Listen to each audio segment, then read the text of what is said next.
Everyone, আমি Souvik. Welcome to সিনেগানি। এখন এই ভিডিওর মধ্যে কথা বলবো নতুন বাংলা সিনেমা ফেরা নিয়ে। এই ছবির মধ্যে যেটা আমরা গল্প লেভেল দেখতে পাচ্ছি সেটা হচ্ছে যে এখানে সঞ্জয় মিশ্রা তিনি হচ্ছেন এক বাবা চরিত্রে, যার ছেলে ঋতিক চক্রবর্তী এখানে অভিনয় করছেন। তো এবার ঋতিক চক্রবর্তী তার যে বাড়ি যেখানে সে বড় হয়েছে সেই বাড়িটা সে বেঁচে দিতে চাইছে, বাট সঞ্জয় মিশ্রা চাইছে যে না, বাড়িটা না বেচে যে টাকা দিয়ে নতুন একটা বাড়ি বা ফ্ল্যাট কিনতে চাইছে সেই টাকা বাড়ি সে ছাড়া। এবার এই নিয়ে বাবা ছেলের দ্বন্দ্ব এবং বাবা ছেলের সম্পর্ক, এই নিয়ে হচ্ছে এর প্রেমা, যেটা আপনি ট্রেলারে দেখতে পেয়েছেন। সিনেমাটার মধ্যে আমার জন্য কিন্তু অনেক কিছু কিন্তু ভালো দিক রয়েছে। এই সিনেমাটা যখন আমি শুধুমাত্র ট্রেলার টিজার দেখেছিলাম, আমার মনে হচ্ছিল এটা একটা মানে বাবা ছেলে সম্পর্কে গল্প হবে, কিন্তু এই ছবিটা বাবা ছেলে সম্পর্কে এবারে উঠে গিয়ে এটা একটা জীবন বোধের একটা সিনেমা। কেন বলছি কথাটা, তার কারণ হচ্ছে এবার সে রাইটিংয়ের কথাতে। এখানে ডিরেক্টর পিতা চক্রবর্তী তিনি এত সুন্দর করে এই বিষয়গুলোকে দেখেছেন, সেগুলো খুবই সুন্দর। যেমন এখানে আসছি, প্রথম কথা হচ্ছে দেখবেন এখানে দুটো ওয়ার্ল্ডকে মানে বাবার ওয়ার্ল্ডটাকে এবং ছেলের ওয়ার্ল্ডটাকে খুন করে দিয়েছে। বাবাটা হচ্ছে কালিন্দীপল্লির জায়গাতে, যেটা একটা একদম একটা গ্রাম, একটা জায়গা, গ্রাম্য জায়গা, যেখানে কোনো সুযোগ সুবিধা কিছু নেই, কোনো আধুনিকতার কোনো ছোঁয়া সেখানে ঢোকেনি।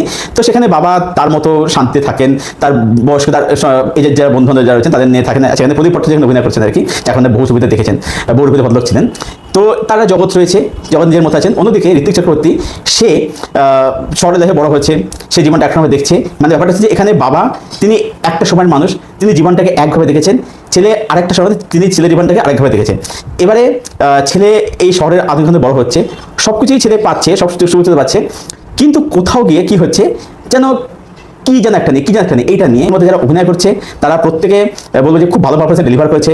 সঞ্জয় মিশ্রা ঋতিক চক্রবর্তী বাবার চরিত্রে খুবই ভালো। ভদ্রলোকের বাংলা হয়তো খুব ভালো নয়, কারণ উনি যদি বাঙালি নয়, খুব সড়গড় বাংলা নয়, বাট তিনি এত সুন্দর অভিনয়টা করেছেন না, দেখবার মতো। খুব ভালো অভিনয় তিনি করেছেন।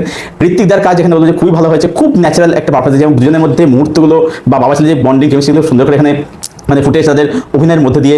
এছাড়া সামনে গেলে সোহিনী সরকার হোক, সুব্রত দত্ত হোক, ঠিক আছে, যারা যারা অভিনয় করছে তারাও কিন্তু বলবো যে তাদের কিন্তু বলবো খুব ভালো কাজ তারা কিন্তু ডেলিভার করছে। এখানে ক্যামেরা দেখতে পাবেন কিছু, তো একটা দুটো ক্যামেরা দেখতে পাবেন, সেগুলো বেশ ভালো, সেগুলো মন্দ নেই, তবে একটা ক্যামেরা দেখে আপনারা মজা হবেন। তো যাই হোক, পারফরমেন্স সবারই খুব ভালো। ছবিটা টেকনিক্যালি বলবো বেশ ভালো, মানে এর যে মেকিং সেটা একদম বলবে খুব ছিমছাম সাদামাটা।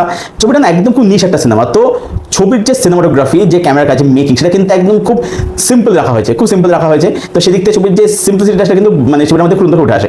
তো সব মিলিয়ে বলবো যে ফেরা এই ছবিটা আমার জন্য খুব ভালোভাবে ওয়ার্ক করেছে। আমার নেগেটিভ দিক ছবিটার মধ্যে একদম নেই বললেই চলে। মানে খুব ভালো লাগছে, খুব নিশ একটা ছবি, ভালো একটা ছবি। মানে অনেকদিন পরে মানে আমি যেন ভেবেছিলাম যে এটা মানে শুধুমাত্র একটা বাবা ছেলে সম্পর্ক গল্প, বাবা ছেলে একটা কমপ্লিট গল্প এরকম কিছু হবে, কিন্তু ছবিটা দেখতে বুঝলাম যে না, এই ছবিটা অ্যাকচুয়ালি বাবা ছেলে সম্পর্কের ঊর্ধ্বে উঠে এই ছবিটা হচ্ছে অ্যাকচুয়ালিতে একটা জীবন বোধের সিনেমা, জীবনকে দেখার একটা সিনেমা। তো সব মিলিয়ে ফেরা এই ফিল্মটাকে আমি রেট করলাম 8/10। এটাই ছিল আমার রিভিউ। ফেরা ছবিটা দেখেন, এই ছবিটা আপনারা আপনাদের নিকটবর্তী সিনেমা হলে গিয়ে অবশ্যই দেখুন।